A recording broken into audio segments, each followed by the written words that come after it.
The sound of laughter fades around me as an eerie numbness spreads through my legs. One moment, I'm standing by the pool, fake smiling for my brother's birthday photo.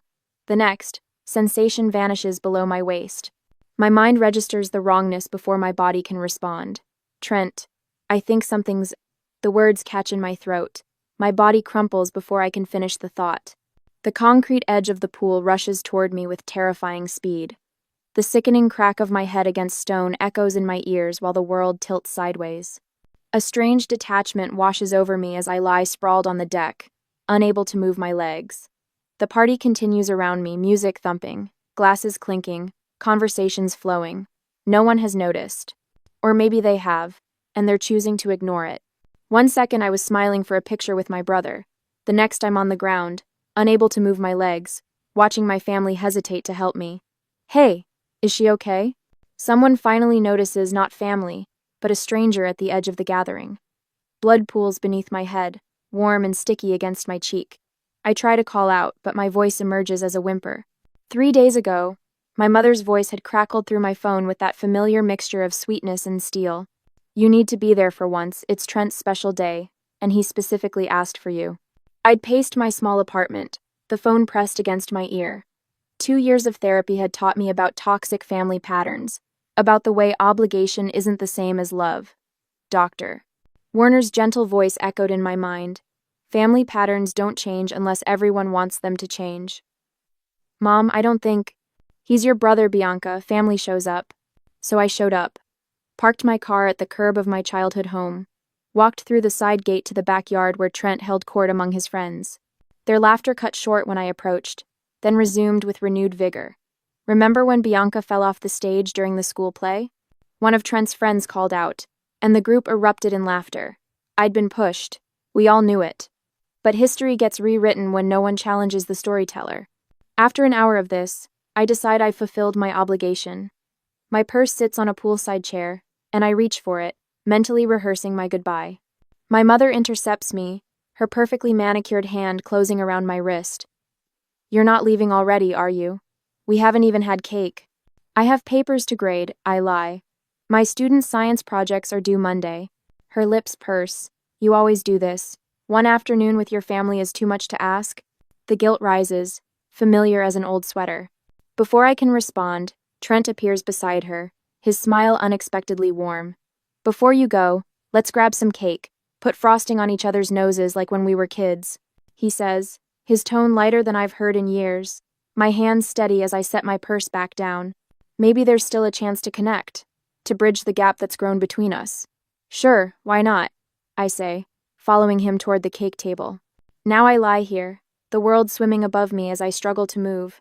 Someone turns down the music. A circle of faces peers down, expressions ranging from curiosity to annoyance. No one kneels to help. Dad, I call out, spotting my father's loafers at the edge of my vision. I can't feel my legs. Harold Martin, retired military and perpetually disappointed father, bellows from somewhere above me. Walk it off, Bianca. You're embarrassing yourself. Pain radiates from the back of my head, but it's nothing compared to the cold realization spreading through me. They don't believe me. They never have. I need help, I say, my voice stronger now. Something's seriously wrong. My mother steps into view, her face a storm cloud. Why do you always have to make everything about you? You're ruining Trent's party. Blood continues pooling beneath my head. My vision blurs at the edges. Through the fog, I understand with sudden, terrible clarity. I could die here, on this concrete, while my family worries about the party atmosphere.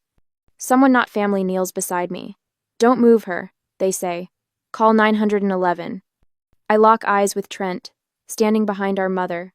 The smallest smile plays at the corner of his mouth, there and gone so quickly I might have imagined it. But I didn't cut of color have. And now I know. The pool deck swims in and out of focus as paramedics swarm around me. Their voices drift through a haze of pain, professional and urgent. Ma'am, try to stay with us. A woman says, her gloved hands gentle but firm on my neck. Can you tell me your name? Bianca. I manage, my tongue feeling thick and foreign in my mouth. Bianca Martin. A second paramedic kneels at the edge of my peripheral vision. There's something here, he says, fingers touching the deck surface where I fell. This isn't water. He lifts his fingers, rubbing them together. It's oil. My heart stutters. Oil? Deliberate, the first paramedic says, voice dropping. She speaks into her radio, requesting police presence for a potential criminal incident. Through the fog of pain, I register a figure approaching a woman in uniform. Her badge catches the afternoon Sunday, Officer Martinez. She introduces herself, kneeling beside me as the paramedics work. I need to ask what happened while we wait for the ambulance. My mouth opens, but Trent's voice cuts through the yard before I can answer. It was an accident, he insists loudly. Bianca's always been clumsy. Officer Martinez looks directly at me, not at Trent. Is that accurate, Miss Martin? The paramedics slide a backboard beneath me, their movements precise. The world tilts as they secure my head, and I fight to stay conscious. The pain radiates from my skull in sickening waves. 1 minute I was standing, cake photo, then my legs just gave out, I whisper. From across the yard, I hear one of Trent's friends speaking to another officer. Their voice carries in the sudden quiet. It was supposed to be funny. Just a little slip, you know? Trent said it would be hilarious. My stomach lurches with something worse than pain. The cake, the unexpected warmth, the invitation to participate. It wasn't reconciliation, it was a setup. Tears mix with the blood cooling on my cheek, the betrayal registering more deeply than the physical injury. Officer Martinez notices. We'll sort this out, she promises quietly. Focus on staying awake for now. The ambulance ride passes in a blur of sirens and questions about my medical history. At the emergency room, fluorescent lights bore into my skull as doctors and nurses surround me. Harold stands against the wall, arms crossed over his chest, while Linda perches on a plastic chair, purse clutched in white-knuckled hands. Miss Martin. The doctor addresses me directly. Can you tell me about any previous head injuries? Harold steps forward before I can answer. She's fine. Just clumsy. Always has been. The doctor her name tag reads Dr. Wilson doesn't look at him. Miss Martin? She repeats. Fell off my bike as a kid, I say, my voice stronger now. Broke my arm when I was 12. Concussion in high school. Harold scoffs. Drama queen. It wasn't that serious. Dr. Wilson's expression doesn't change, but I notice how she positions herself between my father and me. The CT scan shows signs of previous trauma that appear inconsistent with the accidents in your records. Linda stands abruptly. What exactly are you implying? The medical team continues working around me, checking reflexes, pupil response, inserting an IV. A nurse gently cleans the wound at the back of my head. There's something else, the nurse says quietly to Dr. Wilson. These old injuries, the pattern suggests. That's enough, Harold interrupts. You people are overstepping. She tripped. End of story. Dr. Wilson steps closer to my bed, lowering her voice. Miss Martin, would you feel safe returning home after treatment? The question hangs in the air between us. My father's face darkens. She's always been clumsy, he announces to the room. Drama runs in her side of the family. The words slam into me harder than the concrete did. My side of the family. Even now, he's separating himself from me, marking me as other, as less than. Years of therapy crystallize into a single moment of clarity. This will never change. Doctor. Wilson returns with another doctor, their expressions grave. Miss Martin, the MRI shows severe damage to your spinal cord. She explains, showing me images I can barely comprehend. You'll need emergency surgery to prevent permanent paralysis. The word paralysis is echoes in the small room. My throat tightens. How soon? I ask. Within the hour, she answers. Every minute counts. My mother suddenly looks up from her phone. What about insurance? Do we need pre-approval for this? Harold, call the insurance company. Dr. Wilson's jaw tightens almost imperceptibly. We've already initiated the approval process, but this qualifies as emergency surgery. Harold paces the small space. These hospitals always rush into expensive procedures. Maybe we should get a second opinion. There isn't time, Dr. Wilson states flatly. Linda approaches my bed, her perfume washing over me in a sickening wave. She takes my hand, her wedding ring digging into my skin. Sweetheart, before you go into surgery, she whispers, leaning close, you should forgive Trent, just in case something happens. You wouldn't want to leave things unresolved. I stare at her, truly seeing her for the first time. Unresolved? My voice sounds strange to my own ears.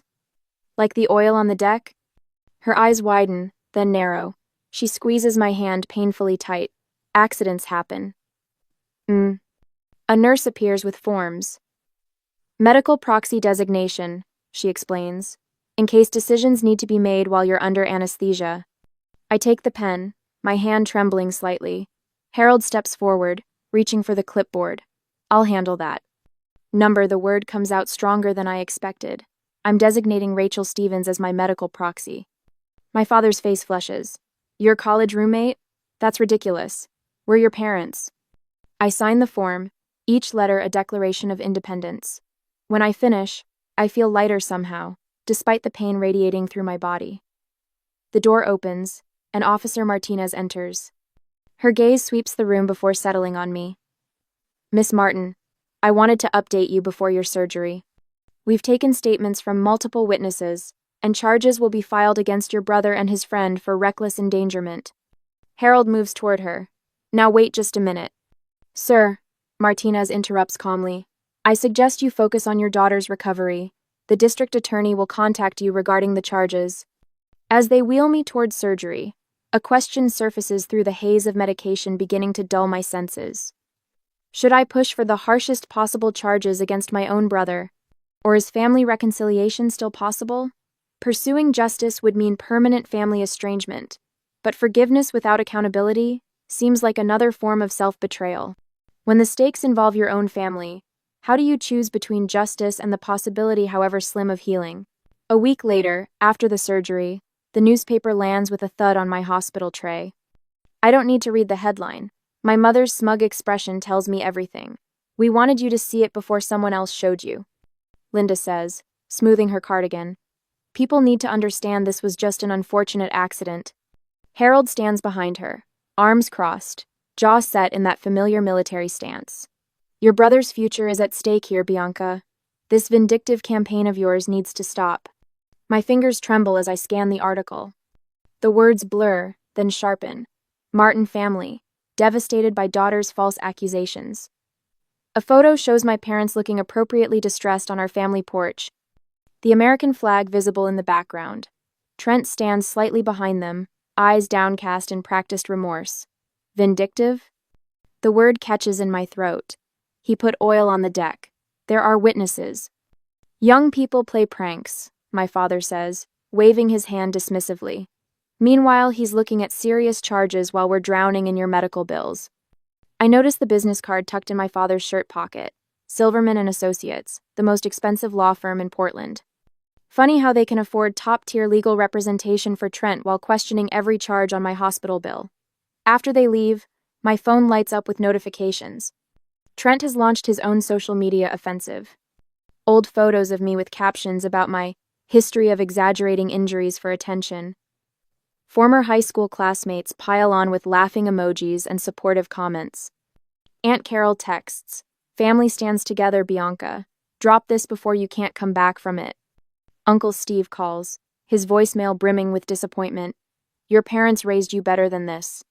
I silence my phone and close my eyes, letting the pillow catch the tears I refuse to acknowledge. In days to come, the physical therapist counts aloud as I strain to lift my leg 3 inches off the mat. Sweat trickles down my temple, my teeth clenched against the scream building in my chest. "Good," she says, making a note on her clipboard. 2 more sets. Nobody witnesses these moments. The solitary battles fought between me and my rebellious limbs. No newspaper captures the victory of wiggling my toes after days of nothing. No social media documents the nights I wake up gasping from dreams of falling. Later, I sit alone in my hospital room, staring at my phone as Instagram serves me another memory. Trent's birthday last year. Friends I thought were mine comment beneath his latest post. "Always knew she was unstable. Stay strong, bro." The panic rises without warning. My chest tightens, breath coming in shallow gasps. I drop the phone like it's burned me, clawing at the sheets as the room spins. A nurse finds me 20 minutes later, still trembling. That night, I check my dwindling bank account. The insurance has denied another claim, citing contributory negligence based on statements from my parents. 3 months of savings gone in 3 weeks. 6 more physical therapy sessions until I max out my coverage. We need to discuss your discharge plan. The social worker says the following morning. Your apartment lease ends next month, correct? With those stairs, it won't be suitable given your mobility challenges. I nod numbly, another problem to solve alone. My birthday passes unmarked. No cards, no calls from family. I try not to notice, but the silence rings louder than any celebration could. What are you doing? Doctor. Carter's voice startles me as I struggle to position my phone against the water pitcher, attempting to capture the sunset through my window. I quickly grab the phone, embarrassed. Nothing. Just... He studies me for a moment, then disappears. I assume he's gone for good, but he returns minutes later with a small tripod. Your recovery story deserves to be properly documented, he says with a gentle smile, placing it beside my bed. The light's better from this angle. The unexpected kindness leaves me speechless. My first steps with the walker come a week later. The corridor stretches before me like a marathon track, as I grip the handles, knuckles white with determination. Each shuffling movement sends lightning bolts of pain up my spine. I'm halfway down the hallway when I spot them, Linda and Harold, approaching from the elevator. They haven't seen me yet. I consider turning back, but stubbornness roots me in place. Bianca. My mother's voice carries down the corridor. Her eyes widen as she takes in my hospital gown and unwashed hair. You're not even trying to look presentable. No wonder you're still single. I feel the familiar flinch, the automatic apology forming on my lips. Before I can speak, my father steps forward. We need to talk sense into you, he says, lowering his voice to that commanding tone that once made me tremble. Family protects family. This is embarrassing for all of us. Drop the charges against your brother. The fluorescent lights buzz overhead. A nurse watches from her station, concern evident in her frown. Family protects family? The words rise from somewhere deep and previously untapped. When have you ever protected me? Their silence confirms what I've always known. I adjust my grip on the walker and push forward, advancing one excruciating step at a time. For the first time in my life, I don't stop for their response. I don't turn back to gauge their reaction. Their approval no longer matters as much as the next step, and the next, and the next. That evening, Dr. Carter brings news of a specialist in Seattle. He's pioneering a technique that might help with your particular injury. I've sent him your scans. My former roommate Rachel calls the next day. I found you a place, she says without preamble. First-floor apartment near the rehabilitation center. Fully accessible bathroom, wide doorways. My brother's a contractor. He'll install grab bars this weekend. These people focus on what I need, not how I look or what I've done wrong. They offer solutions, not judgment. They show up when it matters. I begin keeping meticulous records. Photographs of my progress, journal entries detailing setbacks and small victories, documentation of each medical expense. The attorney who contacts me after seeing my parents' newspaper interview calls it building a case. Your story resonated with me, she says, sliding her card across the table. I'd like to take this on pro bono. I'm reviewing her paperwork when my phone rings with an unfamiliar number. The voice on the other end is professionally detached. Miss Martin, this is Adrian Lewis from the county courthouse. I'm calling to inform you that Harold and Linda Martin have filed for emergency guardianship, claiming you're mentally unfit to make your own medical decisions. The papers hit my lap as the blood drains from my face. The war has officially begun. On confrontation day, the manila folder in my lap holds 3 months of my life reduced to medical jargon and legal terminology. My attorney, Sophia Winters, reviews our strategy one final time as we wait outside the courtroom. The dark wood benches feel cold beneath my hands as I mentally catalog the evidence we've assembled. We've got your complete medical history, Sophia says, tapping a section of the folder with her pen. Dr. Carter's testimony about your rehabilitation progress. Rachel's daily logs documenting your self-sufficiency. Will it be enough? I ask, gripping my cane tighter. More than enough. Sophia's confidence steadies me. Judge Pearson has already raised questions about your parents' petition. Their claim that you're mentally unfit for medical decisions contradicts your doctor's professional assessment. Judge. I've spent weeks gathering evidence, progress notes from therapy sessions, documentation of previous injuries, even photographs marking milestones in my recovery. Each paper represents a small victory against the family narrative that has controlled my life. The courtroom doors open. My parents enter with their attorney, a silver-haired man whose tailored suit screams expensive. Mom catches my eye but quickly looks away, adjusting her pearl necklace. Dad stands tall, jaw set in the same expression I've seen countless times before disappointment lectures. When the bailiff calls our case, I rise slowly, determined to walk without assistance despite the pain shooting through my lower back.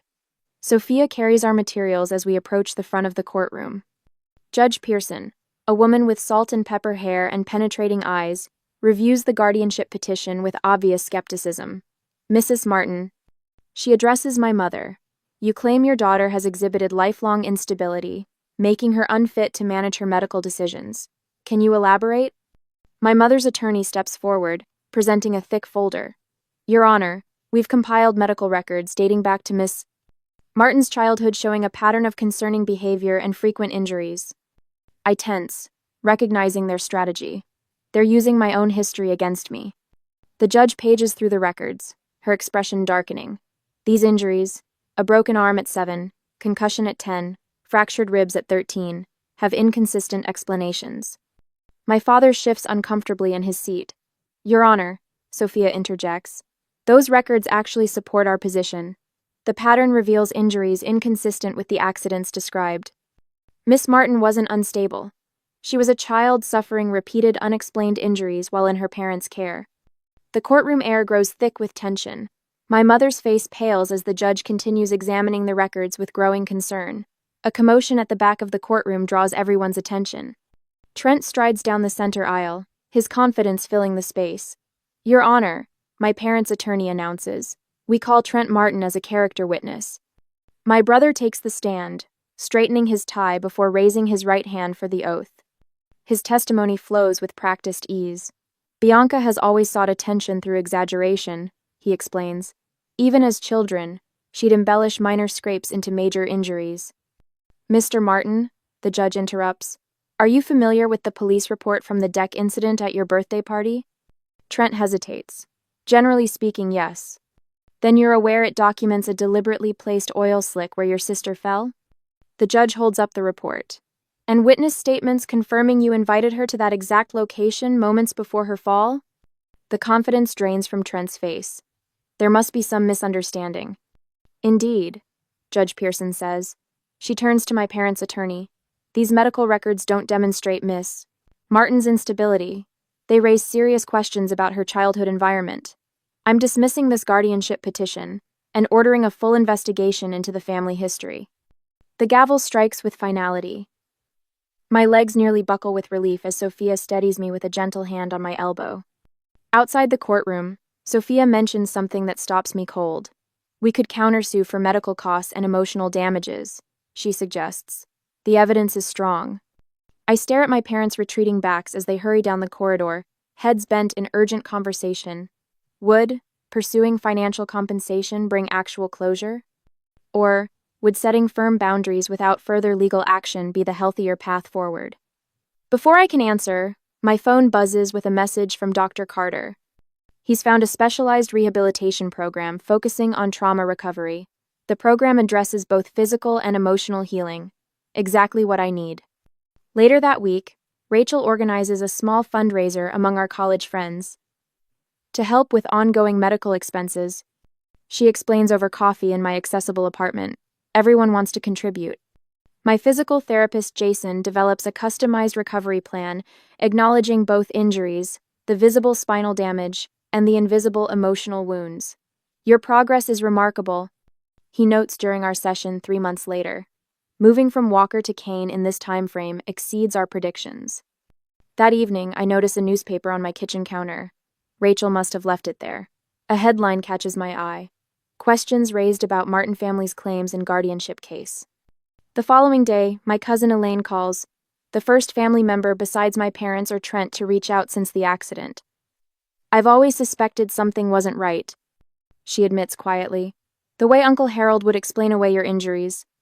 3 more relatives call that week with similar messages.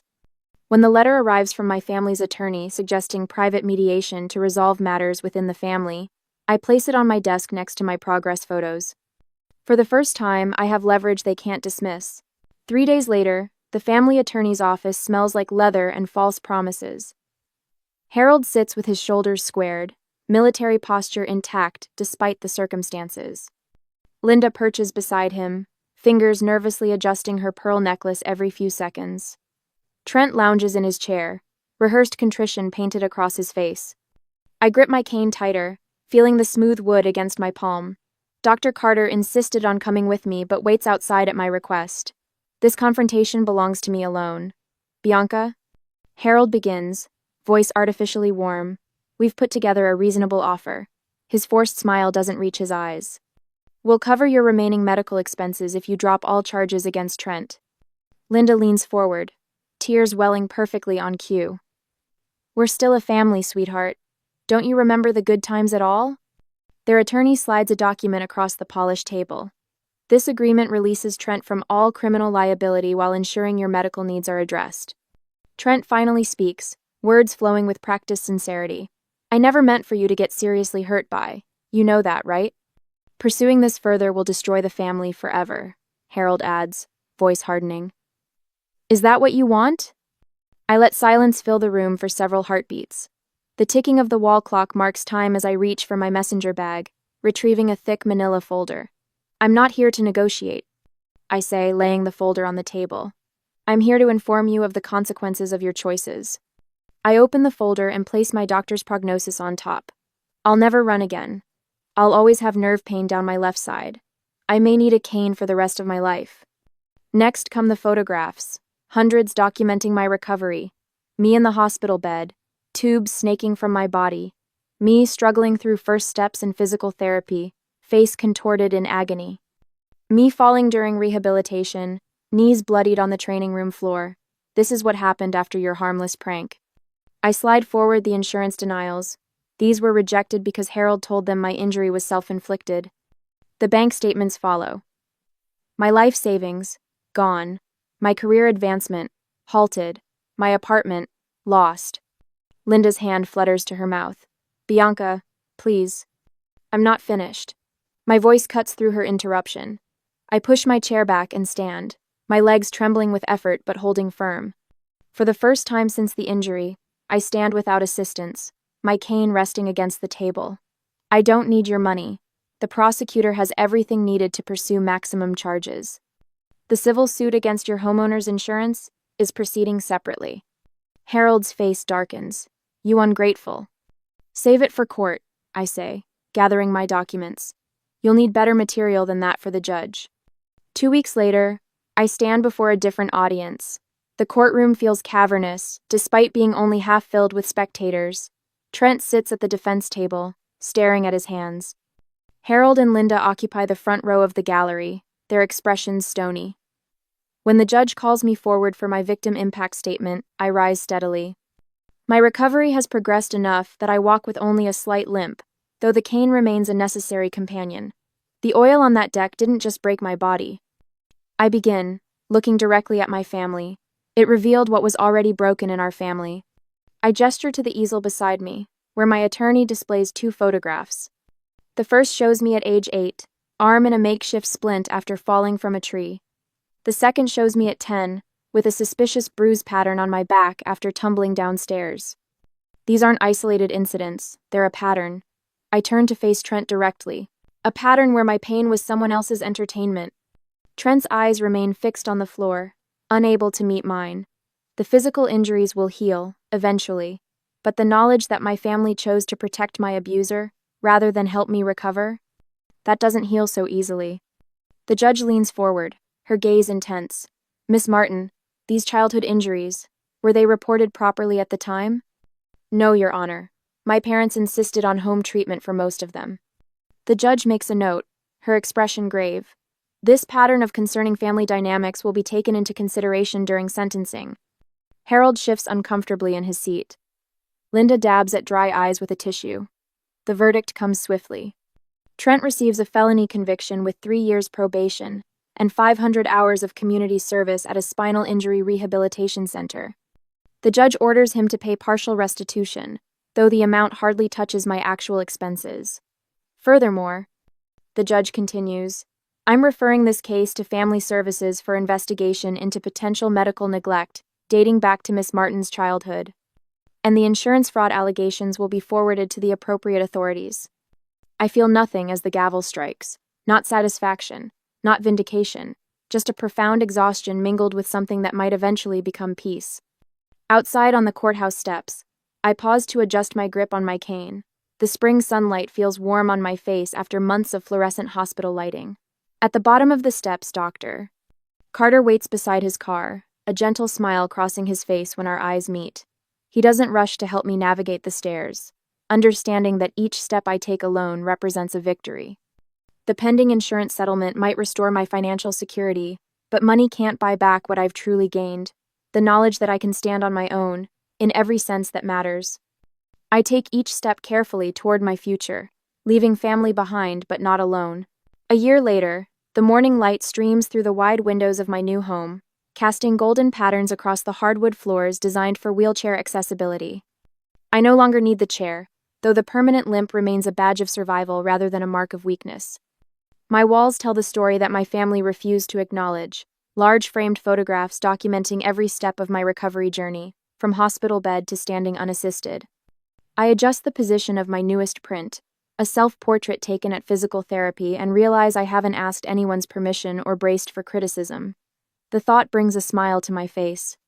6 months ago, I would have texted my mother before hanging even a small picture, anticipating her comments about ruining the walls or drawing attention to my problems. My phone buzzes with a text from Jason, my student from the trauma survivors photography class I teach at the community center. His latest assignment shows remarkable progress, both in composition and in his willingness to be visible in the frame. Teaching others to document their healing has become an unexpected joy, a purpose born from pain. I move through my morning routine with a steadiness that still surprises me. The doctors said I might never walk without assistance, but here I am, navigating my kitchen with only the occasional support from countertops. My body remembers the fall, but it no longer defines me. The mail slot rattles, and I retrieve an envelope with familiar handwriting. Aunt Patty, my mother's sister.